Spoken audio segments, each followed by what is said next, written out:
Hey there, welcome back to Badass Messaging. We're still in Module 5, which is product messaging. And here in Lesson 3, we're talking about inspirational messaging.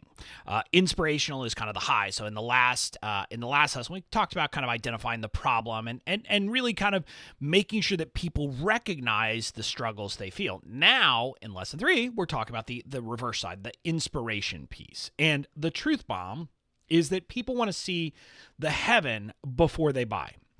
So you need to create messaging to inspire them with what's possible, basically. What'll be possible in their life if they take you up on your offer. So that's what this lesson is all about. Now, in Lesson 3 here, we're specifically going to talk about two ways to do this. One is your future pacing messaging for your product. And then the other is creating effective and ethical case studies for your product. And by the way, when I use product here, obviously it applies to a service just as much. This is any offer you are making, you would want to be doing this. So let's dive in first with creating future pacing messaging. Now, you want to invite your audience to imagine a future when they're in the heaven.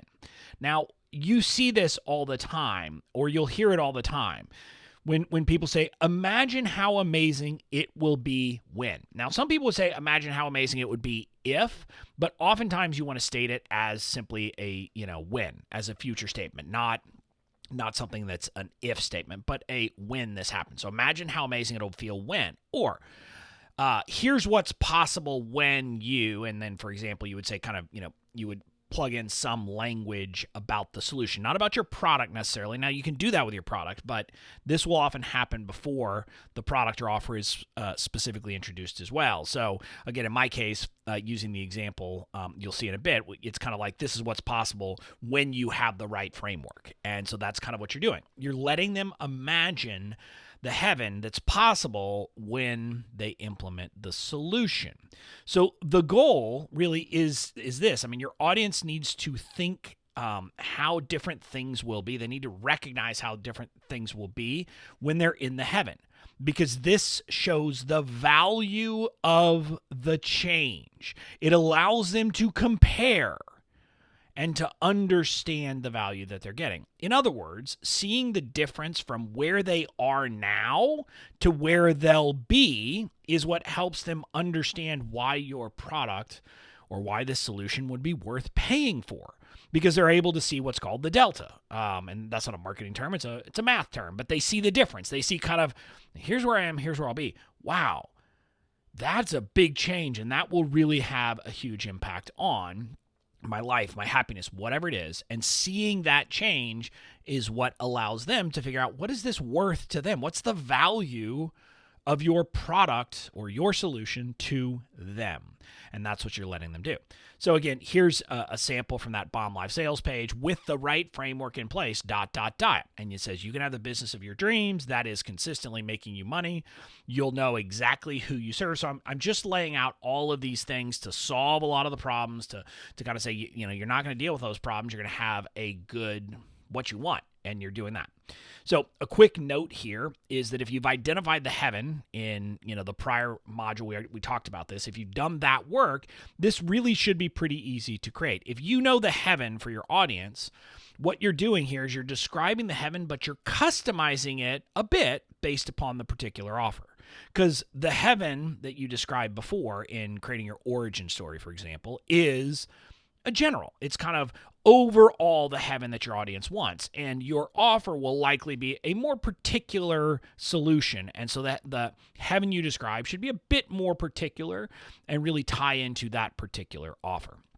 But your future pacing is just basically putting a series of kind of the heaven statements, and it's often done in bullet point or some kind of bullet point form in laying out the different things to future pace them on different kind of prospects. So that's creating future pacing. Now let's talk about effective and ethical case studies. And I'm throwing that ethical because candidly, a lot of people press the line here, and I'm going to talk to you about what you should do to make sure you're not doing that. So the idea behind this simply is that the stories of your successful prior customers will help people see that your offer will deliver the heaven. It shows them that, hey, your offer is going to work. And so it's kind of what they should want and makes them want your offer and to take you up on it. So that's the idea. It's showing examples of where your offer or working with you has worked in the past. Now, some people say, what if I don't have a case study for this particular offer because it's a new offer? Well, then use a case study about working with you, but be very clear to people that it's not for this particular offer. But ideally, you're going to want to collect case studies for every offer you have because those case studies become powerful. And just to be very clear, a case study is simply a testimonial told as a story. And if you think about it, we see testimonials a lot on websites, on sales pages, etc., where it's literally just someone saying how great a product is or how great a person is, but there's no context. We don't know who is that person? Where were they on their journey? Are they like, before they bought this product, were they in the same position as me? We have none of that information because it's literally just a statement normally about how great this product is. And that's a testimonial, but a case study is going deeper. A case study is telling it as a story, and they're effective because they give people more context. They let people understand, where was the person? Am I in the same position that that person was in? And you can see how that's more powerful. If I can look and see myself where this case study person was before making the purchase, it will be a powerful, it will be powerful in inspiring me. So the flow of your case studies is this. You start with the hell. You describe where the person was before working with you or before buying your product. And again, you use the hell language, which you've already identified in the prior module. And then after describing kind of where they were and then talking about when they bought, then you give the results. Describe how they used your offer, your product, whatever it is, and what the results have been since, and you do that using the heaven language, okay? So you use your heaven language and you talk about how they've gotten these results. So that's the basic flow. Now, a quick note here. Ideally, you want to collect case studies from people who are at different places and who face different challenges before buying. So, for example, if your potential buyers are at kind of different stages of a journey, like a journey of getting healthy, a journey of building a business, a journey of, understanding a particular subject.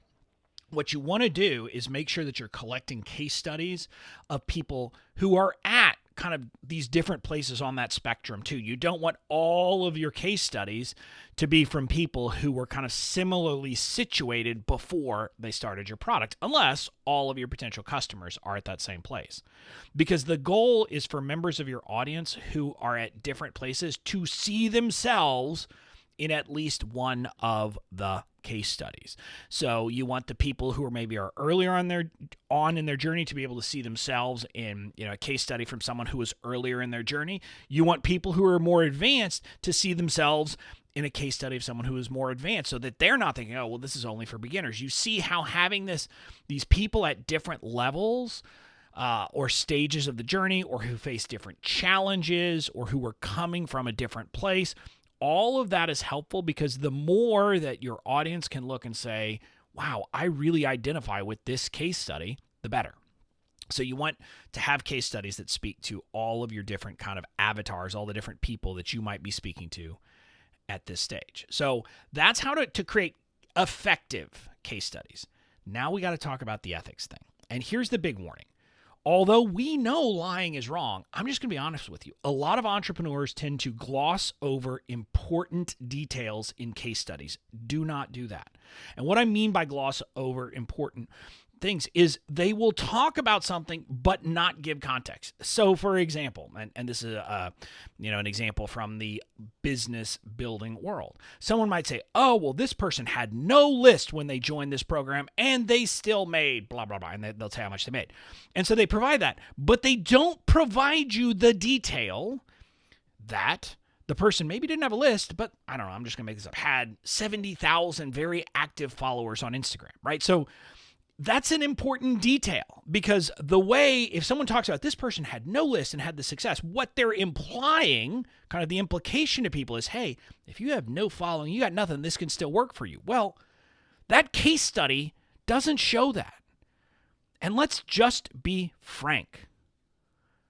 If you use that case study that way, knowing that the person had 70,000 Instagram followers, you are deceiving your audience.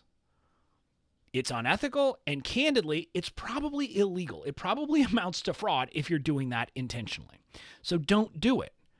You should be totally honest in your case studies. Your case studies should not only be truthful, but also include all the relevant details to help people understand the context. Again, remember, the reason you're using case studies is to provide context. So if you're using the story model to be able to provide context, it is incumbent upon you to provide all the relevant context and not leave people out or leave things out. The goal should not be to get people to buy based on a case study because they misunderstood the facts or the context. So provide context to help people make the right decision based on all the facts. Sometimes this may mean that your case studies aren't as powerful, but here's the thing. If you're willing to do that and have a reputation for providing context on those case studies, what will happen is over time, people are going to believe you more. Because candidly, a lot of people in an industry will get jaded and say, I just know case studies aren't worth anything because they're probably not telling me all the things. Well, if you get a reputation for being completely forthright with this stuff, all of a sudden people are going to listen to your case studies more. And it will build that relationship, and it may mean people don't buy now, but they buy later. And you will have happier customers long term. So when you do case studies, provide all of the relevant facts so that people can make the right decision for them. That's what you need to do to kind of keep them ethical. So the kind of takeaway here is that inspirational messaging is important because it lets your audience see how different things can be for them. So don't skip it. You need to create this with your future pacing, with your case studies, etc. So the call to action, create your future pacing and case studies to inspire your people. That's it for this lesson. In the next lesson, you'll discover why your product needs a core differentiator of its own. We've already talked about your core differentiator, but now in the next lesson, we'll talk about developing one for your product.